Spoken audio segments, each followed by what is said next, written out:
Throughout centuries, men of law have been persistently concerned about the resolution of disputes in ways that enable society to achieve its goals with a minimum of force and a maximum of reasoning. Archibald Cox.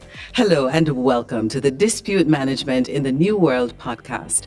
My name is Roxene Nickle, and joining me is Dr. Christopher Malcolm, dispute management professional and Secretary General of the Jamaica International Arbitration Center, JAIAC. Today our focus is on dispute management in the digital age. Welcome, Dr. Malcolm. Thank you. All right, so let's get right into it. Why is dispute management significant in this digital age? In this age and in every other age, dispute management is significant because that is how you get persons to finding a way to effectively resolve inevitable conflicts, hopefully without having to resort to jungle justice, as we call it, chopping up each other, shooting each other, killing each other, and so on.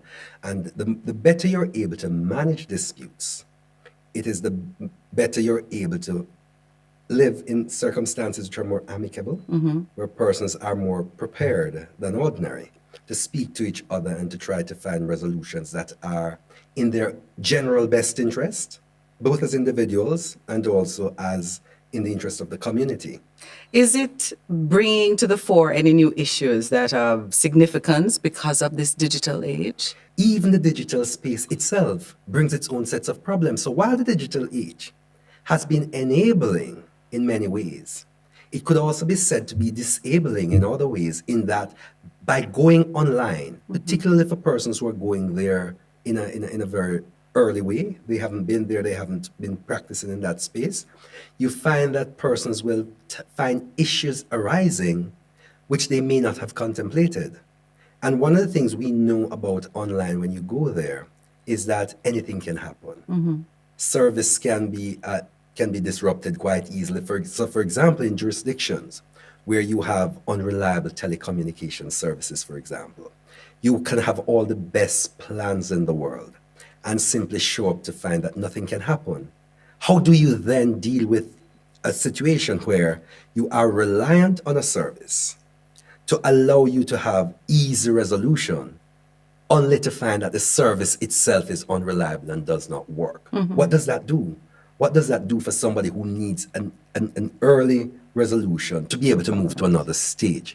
So one of the things I think that we are recognizing as we go forward is that while we recognize the value, we are also working through the kinks and trying to figure out how best to move forward with it, recognizing that as we go along, we're also discovering issues as they arise, and which will in turn have to be dealt with. Okay. So as you work through these issues, are you seeing that more persons are recognizing the importance of dispute management at this time? I think the short answer to that is yes. And if we were to look, for example, and think in the context of litigation, that is matters going before the courts. At the start of the pandemic, as we know it, in early 2020, the first quarter of 2020, say, when it became more and more recognized that we were having real issues, there were many persons who simply took a position that online is not for me, I haven't been there. Particularly practitioners of law, for example, who had grew up in an era where they had not engaged in any significant way with the internet and with technology enabled in that way. And believe it or not, there's still practitioners, still were anyway, practitioners at that stage who do nothing except still dictate letters to their secretaries and so on and so forth. Persons who never really engage with the technology as it developed. Now those persons, and understandably so, would have had issues going on. Plus, of course, for persons who understand that anything that goes into the online space goes there forever, you can't really get rid of it. There were persons who had noticeable and clear positions that I don't want to go there, I don't want to deal with my client business, which is confidential in that space, and so on. So there were those issues. But I think as time went on and people recognized that the problems that we're having of inability to have ordinary face-to-face dialogue, inability to have ordinary face-to-face court settings and so on, there was the inevitable coming around by many persons to the fact that we have to do something We cannot simply sit by and do nothing in the best interest of our clients, in the best interest of our practices, and so on. So you have had over the time more and more persons coming online and more persons getting accustomed to the technology and working efficiently in it. And I hear from time to time practitioners say, boy, last year I knew nothing of how even to turn on a computer. Now I can. I was just You about know, to it ask is- that. it- The it's a- changes, how it's a the changes have significant- affected it's them. very significant, and in ways that some of us who have been in that internet and online space for a while would not have found as difficult to adjust to.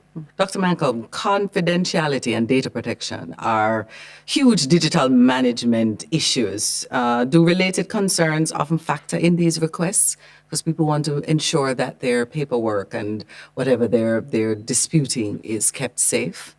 They factor, and perhaps we need to clarify that there are two distinct things. Right. Confidentiality and data protection are, while they're connected, they're distinct. So confidentiality is, we speak of confidentiality all the time as though it is something that you're entitled to as of right, and that's the end of the story. But in reality, it is not. Confidentiality arises by reference to what the parties desire, negotiate for, and very often agree to. So you and I having a conversation, for example, we may decide that that conversation should be confidential. We whisper to each other and we ensure that nobody hears it, right? Or we may determine that the conversation is of such a public nature, or that what we're discussing is of no real moment to either of us, that it doesn't matter if somebody else hears it, that we really don't mind if others hear us. But so what happens in every instance is that when you have parties to a dispute, and they're trying to resolve their matters, be it in court, in arbitration, or elsewhere, they will from time to time, and will often do, recognize whether or not they consider this to involve something that they do not want the world to know about. Okay. And that they only want a limited number of persons to have any access to at all.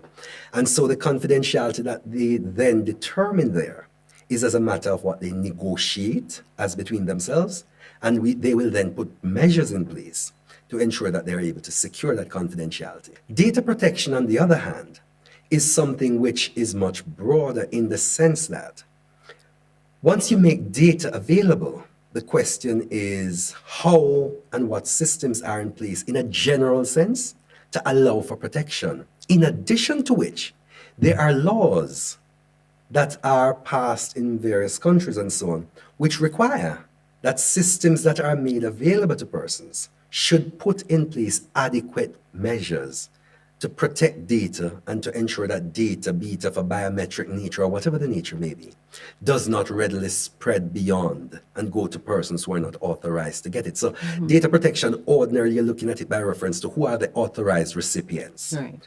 And is the process that you have put in place sufficient to ensure that the data that is made available only reaches the authorized recipients and nobody else? So those two things, though they have necessary connections, they can be considered distinct. But when we get now to the online, getting back directly to your question, when persons are concerned, are getting into processes online, they do have real concerns about, if I want confidentiality, let's assume that they want it. If I want confidentiality, how will that be secured? Do you have measures in place to ensure that the confidentiality is protected? And insofar as data protection is concerned, we're going to be making data available to you, probably by uploading documents to you and so forth. What measures do you have in place for that? And when they think of these questions, they very often frame it by reference to information which is already in the public domain that they're aware of. So for example, in a very recent case, and because it involved the region in a sense, we knew recently enough, a little while back, but still recent in recent memory, of the Panama Papers and the implications of that, where you had a couple of law firms which are operating and related trust companies and so on, that had data related to a number of persons who were their clients. And they were doing work for them, and somehow there was a leak of that information, which caused significant embarrassment across the world for a number of persons. And the question is, now that we've heard about that, how can we be assured that you're putting adequate measures in place to Right. prevent that from happening, right? And in addition, we then go on to data protection again. In addition to the fact that persons are concerned at that level, you also have a situation where there are several governments through their legislatures that have passed laws requiring that based on the nature of the business and service that you offer, you should ensure that you have adequate policies and support mechanisms in place for the protection of data and to ensure that it does not go beyond authorized representatives. So the typical thing here, even in relation to something as easy, or what might appear as simple as passing on your name and the related data, information to other persons. Very often the requirements are you must get something in writing, you must ensure that it's properly authorized and so on and so forth. But so what happens in every case, whether you're online or not, is that you then have to make sure that you have clear lines of communication, one, clear channels of authorization, two, and ensure that those channels are properly monitored.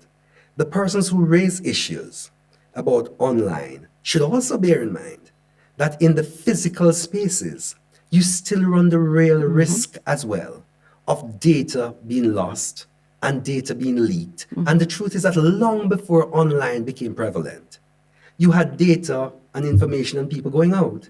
We know what newspapers are, for example, like. Right. A lot of the time things are out there and you wonder where they came from. And you hear that I have a mole or I have a source, and that source makes that information available. Where's the source? You don't know. It could have been information taken from the garbage bin or taken from somewhere because somebody carelessly left a piece of paper somewhere or something. So the measures, I think, are to be put in place properly, whether you're online or offline, for data protection and to secure confidentiality where agreed and to the extent agreed. But it doesn't change the fact, however, I think, which is that you need to recognize that there's a real need for it. That's one. And second, that wherever you are, data could be lost. So it is incumbent on the providers of services where data becomes available to them to put proper policing measures in place. And that, quite frankly, should be in place whether you're on or offline. It is true, I must add, that once you go online, the chance of the data spreading further is much greater. Yes, it is. Because once you go online, quite frankly, you don't ever know where the information may end. Particularly when we hear of things going to the cloud and things going all over the place. And we hear every single day in the news of systems being hacked, very often for bad purposes. You know, so there is that recognition that while it is possible, whether it is physical or online, online makes it easier for persons to get the information and for it to spread even wider in an unauthorized way.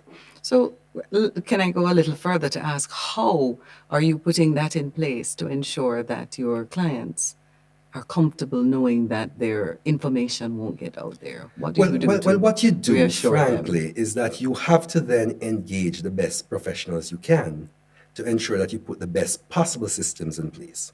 But while it is that you will do every single thing you can, the truth is that, and if we're to be absolutely honest, you can never ever give a complete guarantee to anyone that data, whether it is physical or online, can never be breached. We have seen governments breach, and we're not talking about what we call little governments. We've seen big entities having had, we just saw, for example, in the case of the US, that big pipeline hack, Right. where persons Locked were able down to hack into a pipeline system and lock it down. No, the US has all the resources that we can think of They and much do. more than we would. Yet nevertheless, their systems were hacked into. What that tells us is that there are persons out there who have the smarts, and many of them, that is their livelihood, where they're simply out there to try to get into systems and get information. So what you have to do on an ongoing basis is to ensure, one, that you put proper systems in place, two, that you use the best possible resources available to you and people who are there, and three, that you have ongoing audits to enable you to have a clear sense of what is happening in your organization. And those are measures that we've put in place. Awesome. All right, we're talking about the disputes. Can you speak to probably a few common dispute management requests from domestic clients that can be effectively dealt with online? Even litigation, quite frankly, can be dealt with online, but not through private entities, because litigation has to be dealt with through courts. Okay. And those matters are also dealt with online. But in a private dispute management arrangement, anything that you could think of, arbitration, mediation, conciliation, and all these things can actually be dealt with online as well. It's just a question of the systems you put in place, the capacities that you have behind it in terms of human resources capacities, and systems built out to enable for that to happen. But what we have seen coming out in this period is that we have seen a lot more persons interested in pursuing and having matters dealing with mediation because of the very amicable nature, and also because it allows people more so when relationships are, people want to retain them to do that sort of thing. So we've seen quite a bit of mediation type requests. We've, of course, you'll never get around arbitration, and a lot of arbitration has been happening. And if you were to follow what is happening on the international scene, all the major international arbitrations globally, every single one, whatever name they may have, they have all pivoted to making online a default position almost in this time. And what has been happening is that a lot of matters that had started with the intention of being physical have ended up being dealt with online because that is all that was available. And more people are getting comfortable online, so much so that there's some processes where people are saying, even if we were to go back to having everybody being able to go face to face and everything, we don't think there's need, for example, for somebody to go to court for a case management conference to be dealt with in a physical way. Because the truth is, you're going there for something which is fairly straightforward, where there usually is not a whole lot of big argument and so on around it. And the truth is that you could as easily stay in your offices and wherever, get online, do something like that. And persons are saying that even after we go back, we're hopeful that some of these things that we have become accustomed to now doing online, we can continue because of their possibility for savings in cost, savings in time, and so on. And at the end of the day, processes should continually strive to become more efficient, should continually strive to becoming more cost effective. And if online permits that without doing injustice to the process, and without doing injustice to the needs of the parties for a fair and reasonable outcome, then we should explore it. And explore it not necessarily as an absolute unto itself, but appropriately as well as a hybrid with physical appearances and so on, where those are necessary. Awesome. So the requests that we have you seen a difference between the domestic and the international in terms of the types of disputes? Mediation is mediation, whether it is domestic or international. What you will have is a difference in the parties who are involved. You may have a difference in the level of sophistication of the parties. You may have a difference in the level, in the quantum of disputes to be resolved and so on. But at the core, the basic requirements are typically the same.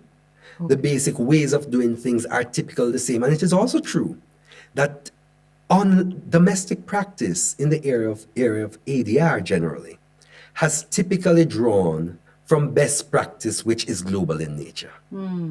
So you tend to see something and say, this is what is happening in a global context. How do we then take it and reflect it in how we operate domestically? And let me use arbitration, for example, which is a good one. If you think about those countries which have signed on to the New York Convention for the Recognition and Enforcement of Arbitral Awards, right? For an arbitral awards. If you get to that and look at that convention, what it does do is that it says that countries or jurisdictions that are parties to this convention agree for the mutual recognition and enforcement of awards made in one country. So let's say an award is made in a jurisdiction which is a New York Convention country, being Jamaica, and Jamaica actually is one such country. There's a recognition that if an award is similarly made in Spain, that an award made in Spain in a New York Convention country may be enforced in Jamaica, subject to the provisions of that convention. And the provisions really set out that there's a limited basis on which you can challenge the award, and those are set out for.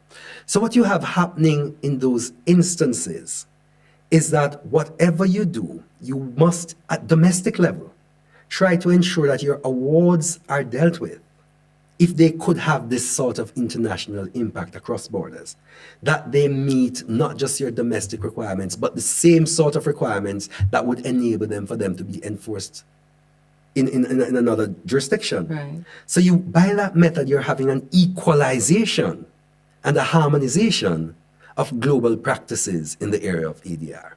Awesome. So when we talk about the global practices, Dr. Malcolm, back in May 2021, the Jamaica International Arbitration Center, JAIAC, launched the I-Neutral online platform. And we're going to take a look at a short clip from that launch. Congratulations to the Jamaica International Arbitration Center on the launch of the I-Neutral platform.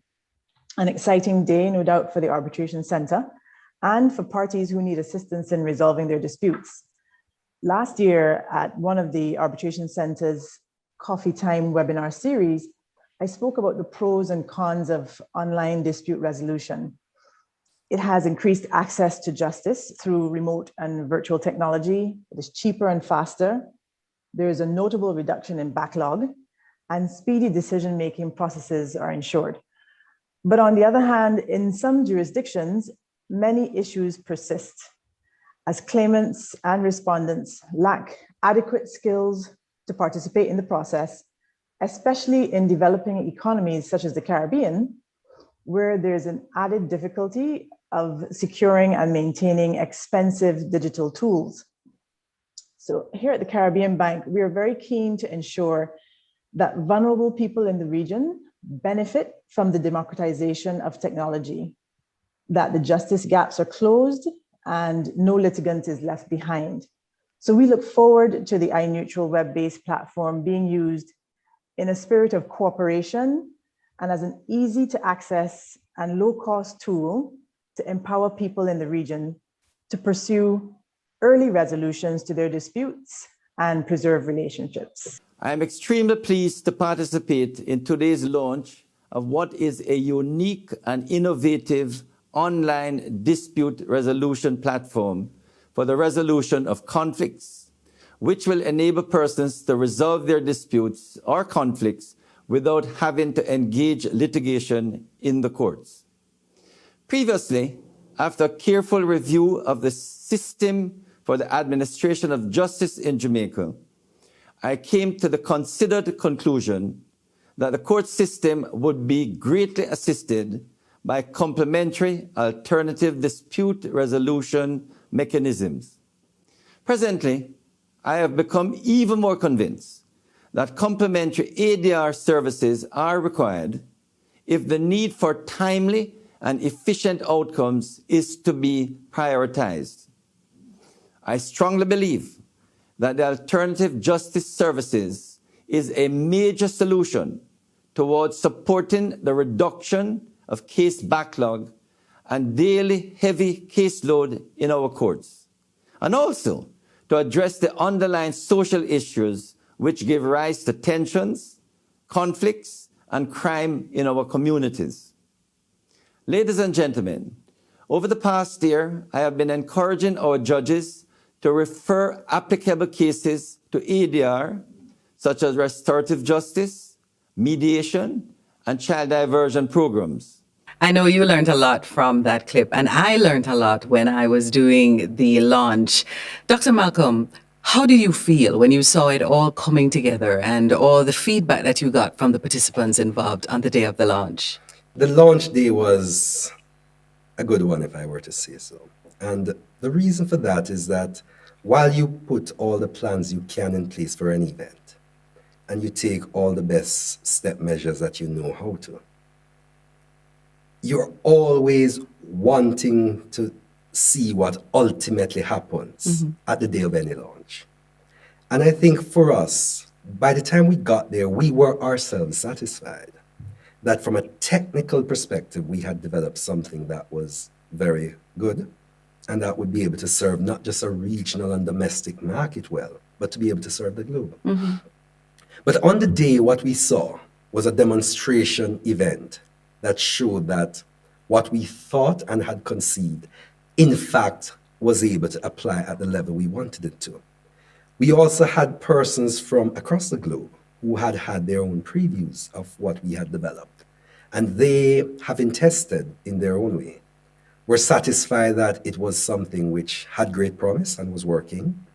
And they too spoke about it, some of them anyway, on the day of the launch, and the level at which they spoke and the expressions they had about what they thought the good benefits were. It was certainly worth hearing. I mean, you can't pay for that kind of confidence being reposed. And so for us, what it also did was to say to us, now that we've had this level of confidence expressed by reference to what we have done, it now behoves us to ensure that going forward, we're able to maintain a level of quality that is indicative of what we have promised. Mm-hmm. And that is what we continue to do.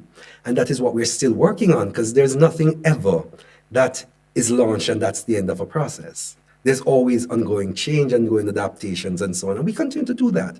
But at the moment, we are even happier to say that we are seeing the end result of end users being parties, using the system and being comfortable with it. And so we are now smiling even more that we not only had an idea that we conceived, we were prepared enough, and we did in fact invest time and effort in getting it to market. And we have now seen, or we're now seeing, evolving and emerging market usage of persons who are saying we're comfortable with what has been presented to us. And a lot of the feedback that I remember getting from the participants is that this was something that was needed. So they were all excited about the fact that this is actually happening, and a lot of countries that needed this kind of management. That came out a lot in what your participants had to say. Yes, and that too was clear. And the other thing I think which came out as well was the fact that it was a genuine innovation. That while there are systems out there, this presented iNeutral, and we're speaking about iNeutral, of course. iNeutral presented a unique innovation, unique to our circumstances, but nevertheless adaptable and made for use in the world. It's across the world. So while it was born out of our unique experiences, it was also born out of a level of interaction with, collaboration with, and support from persons and end users and practitioners from across the globe who were able to feed their own thoughts into. And the process and the development of iNeutral benefited from those fed-in thoughts. And the end result is showing that. And now we have this. What advice would you give the persons who are looking to engage in the process of management, dispute management in this digital age with this platform? Well, the advice is to, like anything else, you need to consider the options that are available. You need to consider what your real needs are, and then to make a mature and well-considered decision of what will suit you best in any situation. And you need also to bear in mind that online is merely a space for doing something. It does not replace the underlying processes that you can then engage in. Because what all online does, is that it allows you to take what you would otherwise have done in a physical space into an online space. So it's a question of space, not a question of modality. In a physical way, you can conduct arbitrations, you can conduct mediations, you can conduct conciliations, you can conduct anything you can think of. Those same processes you can then package and take into the online and manage it there. And that is what iNeutral does, is that it allows you to take your processes with you, to take the rules. Of course, when you go online, there are rules of engagement which will differ simply because the space changes. And there's nothing strange about that. If you were to live in country X and you go to country Y, which, for example, may have a completely different religious system and so on and so forth, you are going to see modes of doing things which are a little different than the way you are used to in your own country. But the overall position that the country is there to serve the needs of its inhabitants and to allow them to function will not change from one country to another. So the end results and the end goals are typically the same. But the way you get there can be a little different. So it's the same thing. in a physical space, because you're able to eyeball each other, there is that engagement which is developed, bearing in mind that you can observe demeanor in a particular way and so on and so forth. When you go online, the question is, how do you ensure that your same concerns, for example, for being able to observe the demeanor of a witness, your same concerns, for example, of allowing fair and equitable treatment, your same concerns, for example, of ensuring that you do not have third parties undisclosed informing the process, informing a witness and so on. How do you ensure that you protect that? So when you go online, if you go, for example, to a courtroom, the likelihood of a witness sitting in a witness box being coached by somebody else as to what to say is not as real as somebody sitting in a remote location 10,000 miles away from you, where you are, where you can have a physical system put in place, and you can have a space where somebody may well be sitting in an adjoining room, somebody may well be in the same room, and because of how you manage it, then information flows across. So what you want to have happening at all times is that you know that when you're online, the security features have to be increased. Right. And measures must be deliberately taken to ensure that there's no undue influence coming to bear. So those are some of the things that you have to take there. But it doesn't change the fact that you're still dealing with mediation, you're still dealing with arbitration, you're still dealing with conciliation and all these things. But you have to take sometimes added measures to ensure that the process is not corrupted. Oh, well, that is very important. So also, how important do you believe it is for persons to have access to dispute management online? How important do you think that is? Well, it's important for persons to have access to dispute management, period. And the reason for this, as I have been saying throughout this podcast series, is that we live in a society and we live knowing that teeth and tongue, as we say in Jamaica, will always meet. There will always be cause for, and there will always be conflicts and disputes which need to be managed. So the management of them is something that you must always plan for. Online now takes you to the space of not necessarily whether or not you should plan for them in the first place, but whether or not you can use the availability of a process which can be had more easily in many instances to allow you to have this dispute management. And why do I say that? If you were to think even at a purely domestic level, let's forget the international and cross-border for the minute. Let's say we lived together in the Bahamas. Let's just use it as a country. And there are persons, you know, the Bahamas is made up of several islands. And let's say their main court is in Nassau. Let's just say that for the minute. And you have proceedings there, and persons now have to travel from various parts of various islands to get there for proceedings. What it means is that you will have to physically transport yourself there in one way or another to be able to participate in what is a purely physical process. But let's just say you were to take that same process and enable it to be managed online. What then do you have? The person can sit in whichever of the islands he or she is in and still connect into a real-time process enabled by technology that will allow you to get to dealing with the problem. Are there limitations? Clearly there are. But are there benefits? Yes, there certainly are as well. So the question is, how do you encourage persons to say, look, there are some things where you can have significant benefits to be derived from being online. Let us see how we can use that, and let us see also how we may be able to use it to ensure that more and more people have access to the means of resolving their disputes. A cross-border practice for international arbitration and so on is notoriously expensive if you have large matters with people traveling from multiple jurisdictions to any particular place to have their matters resolved. Airfares, hotel accommodation, all the other things that go with it.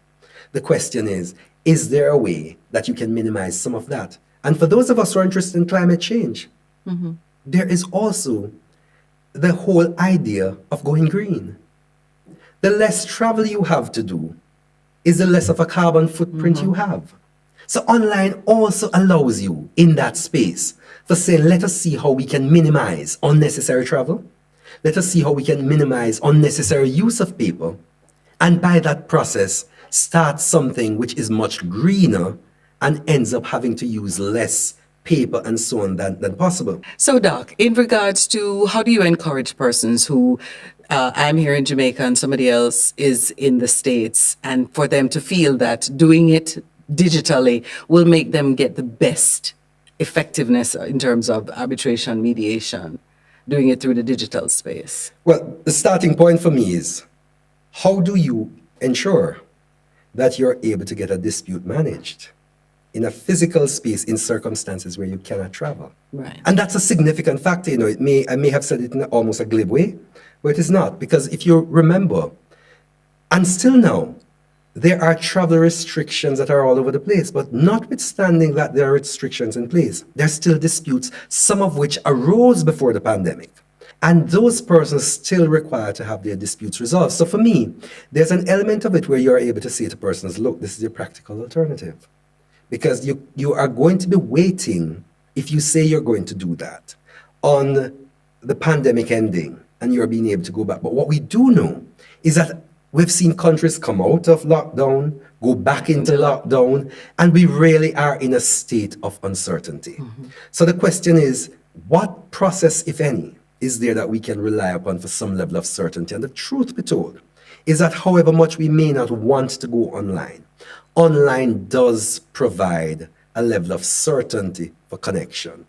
So that is one benefit of it. The other benefit of it, the other thing to bear in mind that we're going there, for persons who may be hesitant to say, well, going online will not allow me the level of interaction I need. I, for example, like when I'm cross-examining a witness to stare them in the face and to watch their demeanor. And I like to watch my tribunal to see where their hand is writing and how they're writing and all that. Persons may say that. But the truth be told, having myself been involved in arbitrations in an online space, international ones, both as arbitrator and as counsel for parties, I know that there are things you can do which, interestingly enough, will allow you to have access and to see sometimes even more. I've heard fellow practitioners say that they have found that with the proper use of technology, you can, by reference to how images are positioned, be able to have an even greater view of the process than you would in a purely physical space. So it's a question of management and a question of what we do. But I think the clincher at the end of the day always for me is, what then is the alternative? And I think in many instances, the only real alternative, at least for now, in this era of uncertainty, is for us to use online in the way that we can, and to the extent that we're able to, in a hybridized way with physical processes. Awesome. So, Doc, before we wrap up, can you let our viewers and our listeners know how they can contact the JAIAC and the services online? To see what the JAIAC offers, persons are able to go to the website of the JAIAC, which is jaiac.org. And they may also telephone the JAIAC at 876-416-5390. And this can be done by persons from anywhere at all in the world. Okay. Thank you so much, Doc. And as we wrap up, like we did in the beginning, we wrap up with the repeat of today's quote. Throughout centuries, men of law have been persistently concerned about the resolution of disputes in ways that enable society to achieve its goals with a minimum of force and a maximum of reasoning. I'm Roxene Nickle, and on behalf of Dr. Christopher Malcolm and our production team, thank you for tuning in. This program is produced with the kind sponsorship of the Jamaica Deposit Insurance Corporation, JDIC, protecting deposits for you and me. I save because one day my little business is going to be a big deal.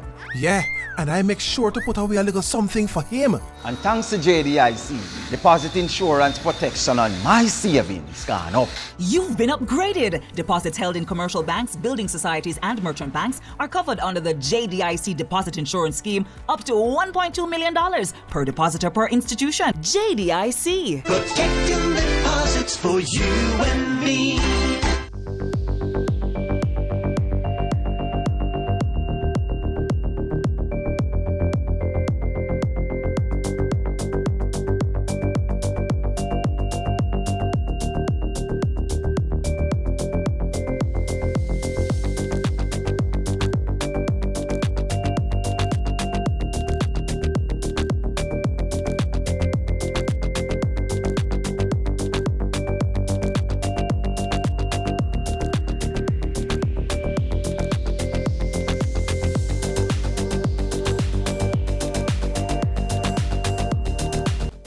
Special thanks to ADEB Consultants Limited, consulting engineers practicing for over 40 years.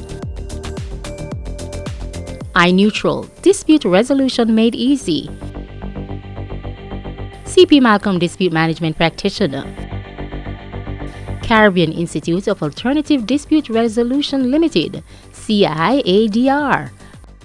Mona Law Faculty, the University of the West Indies, Mona. Impact Justice, improved access to justice in the Caribbean.